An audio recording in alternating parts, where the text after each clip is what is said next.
Swamiji, do we always meditate upon the meaning as we do the mantra? Yes, Jill. You need to meditate on the meaning as well as the form because it's a complement. It is the two aspects of the same thing. You can mechanically repeat just that name without thinking of its meaning or the form, but you are using a lot of your time and energy in a very kind of limited way. Why don't you go ahead and using that same time and energy, do it correctly? That will help. I send a message before that. What should I do at that point? Well, what should you do at that point? Keep on repeating. I've just got half of your message here. What's the whole thing? So let me read the whole thing. I have been practicing japa yoga for at least 15 years. I have one doubt, Swamiji. As we go deeper on the mantra, means my listening of the inner mantra is so subtle. It has been Swamiji, what should I do at that point? I feel a kind of suffocation when my listening of a mantra is too subtle. Breath is almost going to stop. I feel suffocated. What should I do at that point? Why should you feel suffocated? It's a remarkable development when you are repeating and the repetition has become subtle. You're hearing it with your subtle sense of hearing. The breath automatically stops when one is concentrated, one is absorbed. You don't have to feel suffocated. Your body can remain with that low level of breathing. Absolutely don't feel suffocated. You are so used to breathing so deeply, but it is found that as we concentrate, our breath stops, our breath slows. Try to tell your mind, don't feel suffocated, it's all right. After you come out of that absorption, then you can take deep breaths, but you don't need so much of breathing when the mantra becomes subtle. There are certain animals and you can say insects also, they breathe very slowly. Bears, when they go into hibernation, or the animals also, their breathing drops down very slowly. Yet they don't suffocate, they don't die, you don't have to worry, don't panic. Think of the subtle meaning of that mantra that arises. Don't think of the breathing. Want me to read another question? Every time you give opinions. No, nothing is coming up here. Every time you give opinions of various names, like Jesus, or Buddha, or Krishna, you skip Allah, or Prophet. Is it an unintentional miss or a theological reason? No, there is no teleological or no kind of bias here. There is one supreme deity, call it by other names. So if you want to say Allah, yes, you can go ahead and say Allah. You cannot take the name of the prophet, They will say peace be upon him. You've got to say the prophet, the Paigambar, peace be upon him. But you can take the name of Allah. Allah has 100 names. Take any one of these names. There is no kind of bias here or anything like this. The name is the same as the meaning, like I said. Delve deep into it. Next question. Maharaj, it has been a great journey, and now I am enjoying meditation.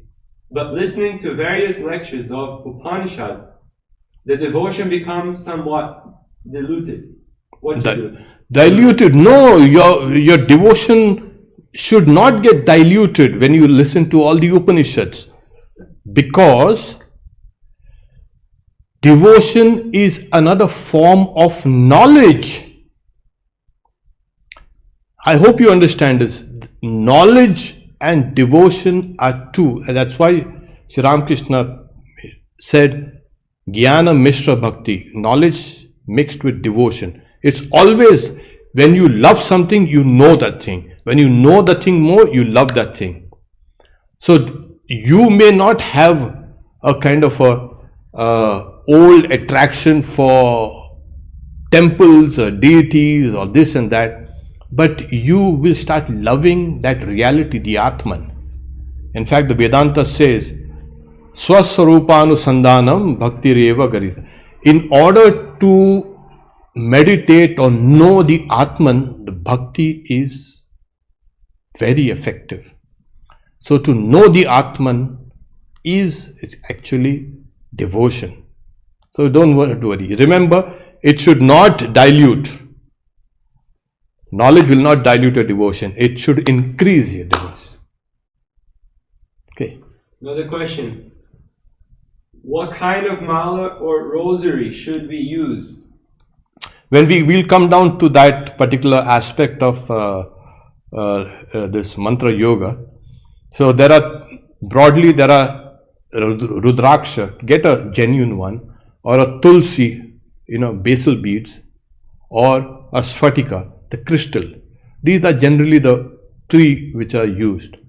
But depends on your personality. Now, if you have a Shakta or a Shaiva mantra, it's good to use, or a Vedanta mantra, it's good to use the Rudraksha. If you have a Vishnu mantra or Rama mantra, you can use a Tulasi. And Sphatika is kind of general. It's expensive, and so very few people can actually have that Sphatika mantra, japa. So, Krishna Das, he's still concerned with this suffocation. And he goes, mantra is coming from the heart like subtle sensation. Breath is almost going to cut off. That time only I come out from mantra sadhana because of suffocation. Why should you suffocate? That idea of suffocation inside with the mantra going on should not happen. So I would expect you to be sitting straight.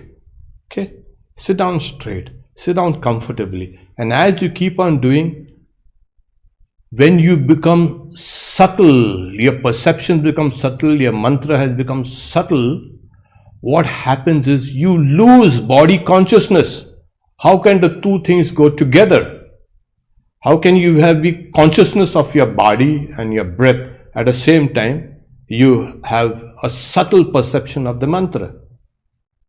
At one point of time, the mantra becomes subtle when it has become detached from your breath.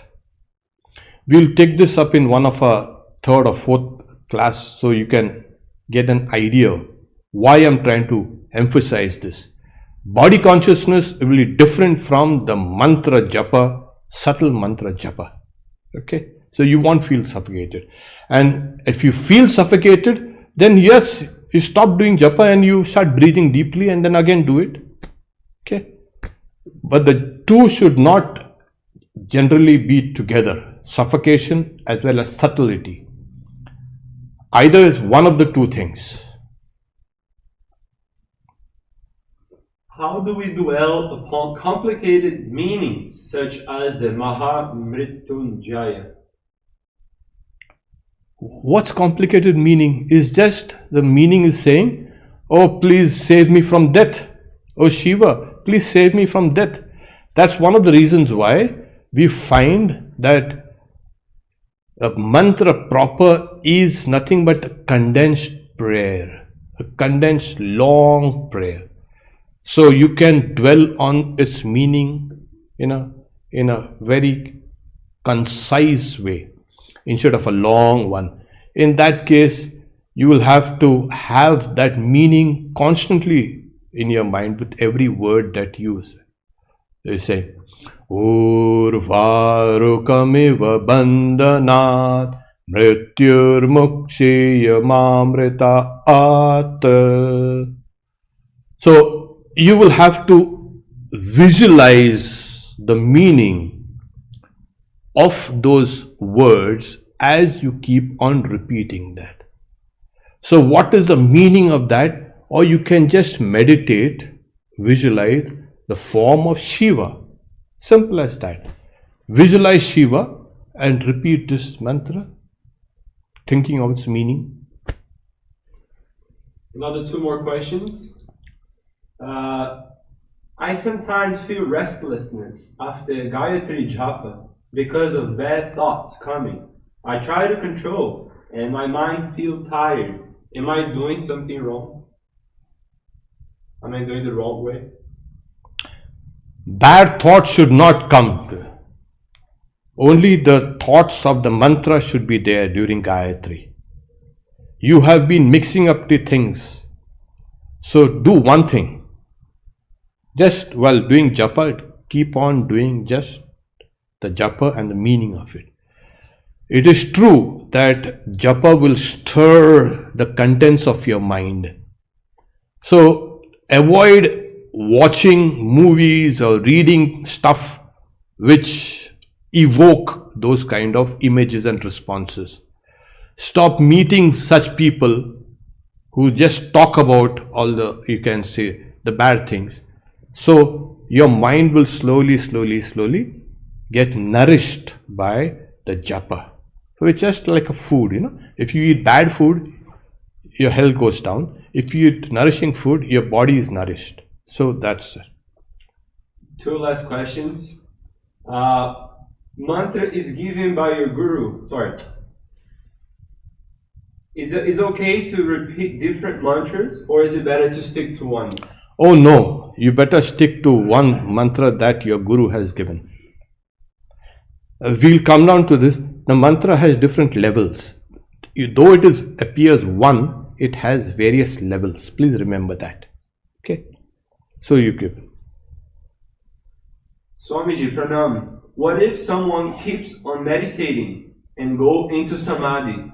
I know the goal is samadhi, but it also feels scary. It feels that I will lose control and never come back from the meditation. Oh, you don't have to worry about that. It will take maybe decades of doing japa and then getting into samadhi. And once you get into samadhi, it's all bliss and bliss and bliss.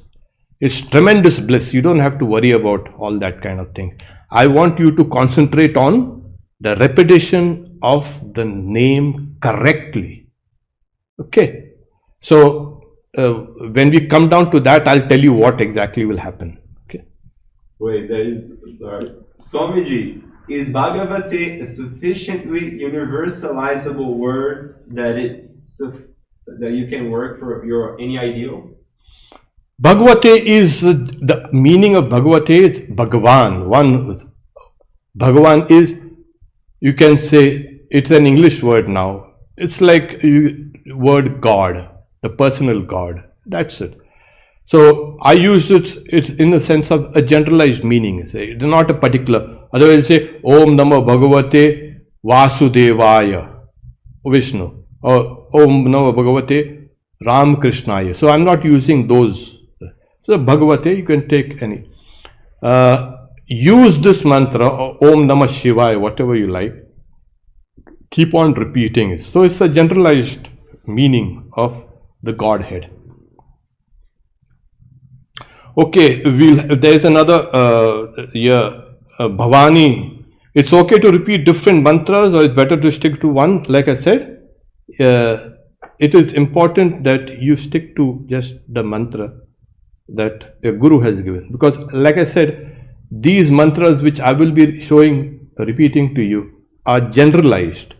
But your guru has given you what is specific. So repeat that only. Okay. Om Shanti Shanti Shanti Harihi Om Tat Sat Shri Ram Krishna Arpanamastu.